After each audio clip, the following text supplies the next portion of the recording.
Notre société, notre civilisation est accro aux énergies fossiles, mais aussi à la surabondance. C'est un peu le message que donnent les Nations Unies depuis déjà une dizaine d'années. Mais qu'est-ce que ça veut dire? Je suis Stéphane Labranche, je suis sociologue du climat et je suis coordonnateur scientifique du GIECO, un groupe d'experts sur les changements de comportement et les non-changements de comportement. Aujourd'hui, on va parler de sobriété et aussi de l'inverse, de libérité et pourquoi il est si difficile d'être sobre dans notre société. Dans un contexte général de transition énergétique et aussi particulier depuis 2 ans, on voit le mot de sobriété émerger de plus en plus fréquemment dans les médias. Pour les sociologues et psychologues, on insiste pour dire qu'en fait, la manière dont les gouvernements, les campagnes de sensibilisation et même pas mal d'associations utilisent le mot sobriété est erronée. La sobriété, en fait, de la manière que c'est utilisé, ça veut dire diminuer la consommation d'énergie. Mais pour nous, sociologues et spécialistes des changements de comportement, la sobriété renvoie à un domaine d'action spécifique, ce sont les changements de comportement, de pratique, d'habitude, de routine quotidienne qui renvoient à des freins différents. Je vous disais une autre fois que le cerveau était paresseux. Si on demande au cerveau de changer d'habitude et de changer de pratique, il n'aime pas. Et en fait, la demande de sobriété, qui est une demande de changement de comportement, ne va pas de soi, c'est compliqué et c'est très difficile à mettre en œuvre. Notamment parce qu'en fait, ça occupe beaucoup le cerveau et qu'on se sent coupable si on ne le fait pas correctement et que souvent aussi on se dit que finalement ça perturbe trop notre quotidien. Il faut aimer se regarder soi-même, s'observer, s'évaluer, changer et accepter quand le résultat n'est pas à l'auteur de nos propres espérances, accepter quand il y a des échecs et dire je vais faire mieux et comment je fais mieux, quel outil je développe.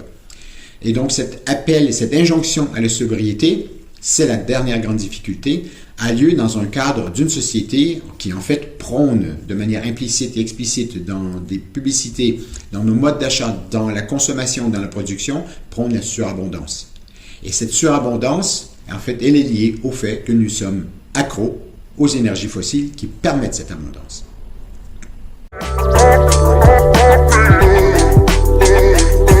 Alors, une des questions, c'est est-ce qu'on a dans nos efforts de sobriété, tout d'abord la conscience qu'on vit dans une société d'ébriété.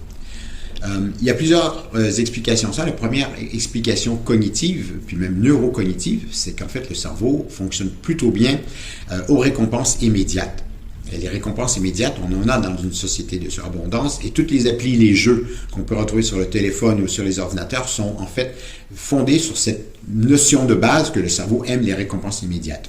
La sobriété demande autre chose, demande de la planification, demande de la préparation, demande de s'organiser avec les autres, pas seulement soi-même, de réorganiser souvent son quotidien jusqu'à une certaine limite, et pour lesquelles il n'y a pas de récompense immédiate. Et donc, en fait, c'est comme si on demandait à un accro à l'héroïne, qui donc obtient son shoot et donc sa récompense immédiate, d'arrêter et de remplacer ça par une balade. C'est compliqué et le cerveau n'aime pas trop. Et donc, comment on fait? Je donne d'autres exemples parce que en fait, il y a un enjeu contextuel aussi social à la sobriété et à l'ébriété. Imaginez-vous, et vous êtes la seule personne sobre dans une fête où il y a plein de gens ivres et qui viennent vous parler, pourquoi tu ne bois pas, beaucoup de pression sociale, etc. Et donc, la question de la sobriété doit être aussi remise dans un contexte social et dans un contexte qui, dans notre cas, est une société basée sur les énergies fossiles qui nous permettent une abondance très très forte, mais avec des disparités. Bien sûr, avec des disparités d'accès à l'alimentation, d'accès à l'eau potable, mais dans nos sociétés riches, est-ce qu'il est vraiment nécessaire d'avoir 15 sortes de types de céréales de petit déjeuner le matin et finalement il y en a beaucoup qui se ressemblent? Est-ce qu'il est nécessaire d'avoir 50 sortes de pains différents? Est-ce qu'il est nécessaire d'avoir 50 types de bagnoles différentes? Est-ce qu'il est nécessaire de vivre dans des grandes maisons quand on est seul dedans? Il y a toutes ces questions qui se posent sur la question de la sobriété, mais la question la plus importante peut-être c'est est-ce qu'on est capable d'imaginer qu'on peut être heureux autre que dans une société de surabondance. Et donc, on a le problème cognitif du cerveau qui dit non, moi je veux ma surabondance et je veux mes récompenses immédiates. Mais sur le long terme, en fait, c'est écocide et c'est probablement anthropocide aussi, donc c'est-à-dire suicide collectif humain. Donc, l'idée derrière tout ça, c'est d'essayer de comprendre les processus par lesquels on est arrivé à notre addiction et comment s'en sortir et comment proposer une alternative. On ne peut pas simplement dire à une héroïnomane « arrête de prendre de l'héroïne », ça ne fonctionne pas. D'autant plus s'il est déjà dans un réseau d'amis sociale, de fournisseurs, peut-être de clients qui le soutiennent dans ça, eh bien, nous, c'est la même chose. C'est-à-dire que dans une énergie, dans une société très fossilisée, si vous voulez, en fait, il faut apprendre à développer des réseaux différents, des modes différents, puis aussi des récompenses différentes. Apprendre que peut-être que du plaisir dans certaines formes de sobriété. Et que la sobriété, si on l'applique à un système, à un niveau global, sociétal, économique, peut amener à une nouvelle forme de civilisation qui va nous amener des nouveaux plaisirs, des nouvelles récompenses immédiates, et peut-être des récompenses qui sont plus fondées sur les relations sociales, sur les relations humaines, sur notre contribution à l'état de santé de la planète, à la biodiversité, à la santé humaine, parce que ça va ensemble avec la santé de la planète. Comment on peut faire tout ça? Et c'est la question en fait des imaginaires, des récits, des nouvelles narrations, qui peuvent nous indiquer vers quoi on a envie d'aller. Alors, la solution est-elle dans un retour en arrière? Eh bien, moi je suis québécois, et franchement, vivre au 18e siècle, 19e siècle au Québec pendant l'hiver, non, merci. Alors, comment on va de l'avant alors? C'est ça la question. Et là, c'est la question des imaginaires, de la narration, les récits, l'histoire qu'on veut se raconter sur l'avenir. Une des manières de sortir d'une addiction quelle qu'elle soit, que ce soit au sucre, à la cocaïne, à l'héroïne, aux énergies fossiles et à la surabondance, c'est de s'imaginer dans une autre société, dans un autre état, plus tard, dans le futur, qui nous semble bon, qui nous semble là où on a envie de vivre, même si c'est différent d'aujourd'hui. Il est impossible de changer sans avoir une direction vers laquelle aller. On nous dit qu'il faut arriver à une société neutre en carbone. Ça ne veut rien dire en fait en termes de mode de vie. Qu'est-ce que ça veut dire pour mon alimentation? Qu'est-ce que ça veut dire pour mon confort quotidien? Quel loisir je vais avoir? Est-ce que je vais encore avoir des enfants? Est-ce que je vais encore voyager? Ça veut dire quoi?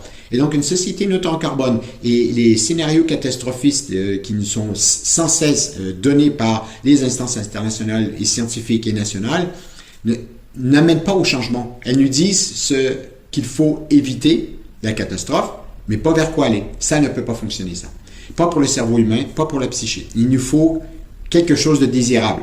Et il faut avoir envie de le construire parce que c'est ça qui nous donne les forces au quotidien de se dire « Ok, j'essaye ça, ça n'a pas marché, je recommence. » Et de ne pas se décourager. Donc, on critique souvent les écolos pour dire « Vous voulez un retour à la chandelle ?» Non, c'est pas ça. C'est qu'il faut aller vers autre chose. Et notre grand problème, pour moi, je le dis depuis 20 ans, depuis que j'ai commencé à travailler sur le changement climatique, la crise du climat, c'est une crise de l'imagination. C'est une crise de l'imagination du type de société dans laquelle on veut vivre en 2050, par exemple, dans laquelle on a résolu le problème du climat et dans laquelle la santé de la biodiversité est aussi positive. Où on est en train non seulement de préserver, on restaure, on enrichit, on contribue à la biodiversité et on vit dans un monde beaucoup plus riche en termes de vivants qu'en termes de richesse monétaire, etc. Ça veut dire un changement de valeur, ça veut dire un changement de normes sociales, ça veut dire un changement de fonctionnement, mais ça ne veut pas nécessairement dire un changement en tout. On va continuer à travailler, on va continuer à s'amuser, on va continuer à faire des fêtes, on va continuer à faire tout ça, mais ça va être dans un contexte différent et avec une appréciation de ce qui veut dire d'avoir réussi dans la vie différente, avec des critères différents, avec une valeur de soi, une perception de soi-même, de ses actes au quotidien qui vont aussi être différents. C'est un changement culturel en profondeur, mais sans cette imagination de savoir où on veut aller en 2050 et dans quelle société on a envie de vivre, on ne peut pas travailler sur toutes ces choses. Et donc, c'est toute la question des récits. Et heureusement, ça commence à émerger. L'ADEME a fait des récits en 2050. J'ai contribué à certains des récits aussi, dans lesquels il fait bon vivre et dans lesquels on a réussi ces transitions.